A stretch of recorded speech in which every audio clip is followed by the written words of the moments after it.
salut à tous les supporters de l'AS Monaco, j'espère que vous allez bien. Les autres, venez, il n'y a pas de souci, ça vous concerne en plus. Voilà, donc aujourd'hui sur Tarek Débrief l'AS Monaco, on va débriefer le match Saint-Étienne-Lyon, le derby Rhône-Alpes. Pourquoi le derby Rhône-Alpes? Parce que c'est deux clubs d'élite en France, c'est un gros derby de la Ligue 1, que c'est deux clubs qui nous talonnent au classement, donc c'est important de savoir ce qui se passe lors de ce genre de match.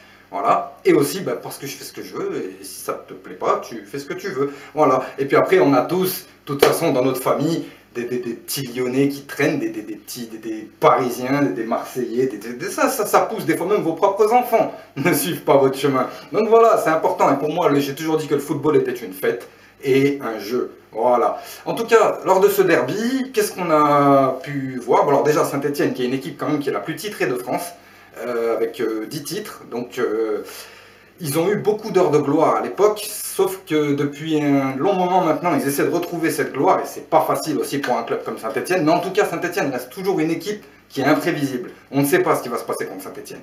Tu sais pas, ils peuvent être hargneux, comme ils peuvent être des fois très endormis, mais ça reste quand même une équipe qui est imprévisible, donc c'est toujours des matchs à ne pas prendre avec des pincettes, comme on dit. Et pour l'Olympique Lyonnais, qui est donc leur concurrent direct dans ce derby, et qui est beaucoup plus puissant à tous les niveaux, au niveau des joueurs, au niveau financier, au niveau du stade. Enfin voilà, ils ont vraiment grandi aussi depuis le temps. Ils sont peut-être pas aussi titrés que Saint-Étienne, mais aujourd'hui Lyon peut vraiment compter parmi les grands clubs de France. Et donc lors de ce match, malheureusement, c'est parti que dans un seul sens, donc le sens lyonnais.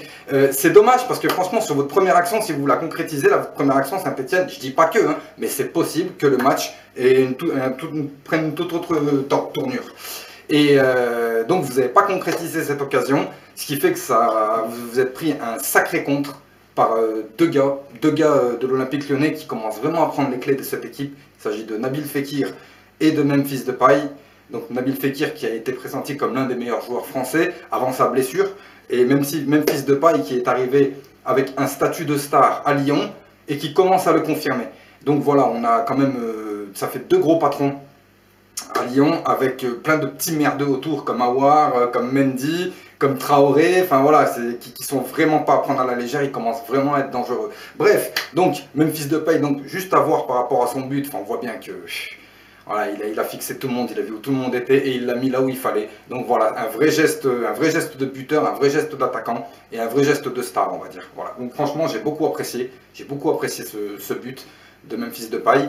Le deuxième but arrive quasi coup sur coup avec Nabil Fekir qui court tout seul dans la surface et les Stéphanois ne vont pas dessus. Donc c'est normal, lui il s'énerve, il tape en plein milieu et ça rentre. Donc voilà, ce match-là il y avait de la folie, il y avait beaucoup de folie, il y a eu beaucoup d'insultes avant le match, il y a eu beaucoup de soucis avant le match entre les supporters, entre les différents supporters et les différents clubs. Voilà, on le sait, c'est un derby, ils s'aiment pas, mais nous on est monégasques, on s'en fout, on regarde ça avec des chips.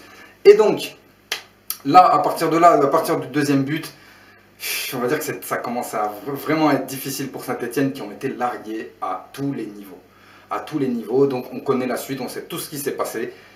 Belle victoire de Lyon, voilà. Et lors de ce cinquième but où il s'est passé cette chose avec Nabil Fekir, moi franchement j'aimerais comprendre c'est quoi le problème en fait.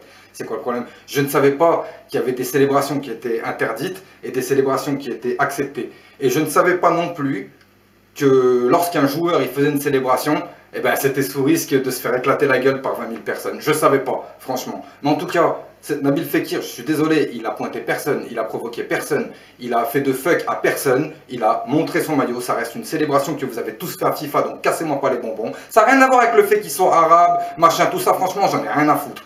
Hein, c'est pas non plus parce que c'est Nabil Fekir, parce que Nabil Fekir, perso, c'est pas un joueur que j'aime forcément. Voilà, par rapport à son tempérament, par rapport à des choses, voilà. C'est pas un joueur que j'apprécie, voilà, mais je suis obligé de dire qu'il est très très fort. Il est très très fort, et si c'est pas l'un des meilleurs numéro 10 actuellement en France. Donc voilà, c'est tout simplement pour vous expliquer que arrêtez de faire des polémiques sur des choses où il n'y en a pas. S'il a envie de montrer son maillot, expliquez-moi la différence s'il avait fait ça. Là, voilà, c'est parce qu'il a enlevé son maillot. Eh bien, s'il a enlevé son maillot, il a eu envie d'enlever son maillot. Ça regarde lui et l'arbitre. Il sait qu'il va se prendre le carton jaune. Et si vraiment il y a un truc qui plaît pas aux gens, ça se règle entre lui et la Ligue. Mais je vois pas pourquoi les supporters sortent et viennent sur le terrain. Là, faut arrêter entre les Evra, les machins, les supporters sur le terrain. Je ne suis pas là parce que Evra, il s'est même pas excusé auprès des supporters marseillais. Mais c'est une autre histoire et d'ailleurs, je m'en fous à l'heure actuelle. C'est juste que arrêtez de faire des polémiques où il y en a pas. C'est tout. Voilà, en tout cas, ce match-là, il a été spectaculaire dans tous les sens du terme. Voilà, et les Lyonnais, par contre, calmez-vous un peu. C'est vrai, vos matchs, c'est toujours des embrouilles. Sérieusement. Oh. Tu sais, tu parles avec un Marseillais, tu lui dis machin, il va te dire, ah, mais toi, tu n'as rien gagné, toi. Tu vois, un Parisien, il va te dire, ouais, mais nous, on est les plus forts, tu vois. Mais un Lyonnais, il va te dire, quoi, qu'est-ce qu'il y a, quoi, et alors l'OL, ouais, l'OL, et alors l'OL, quoi.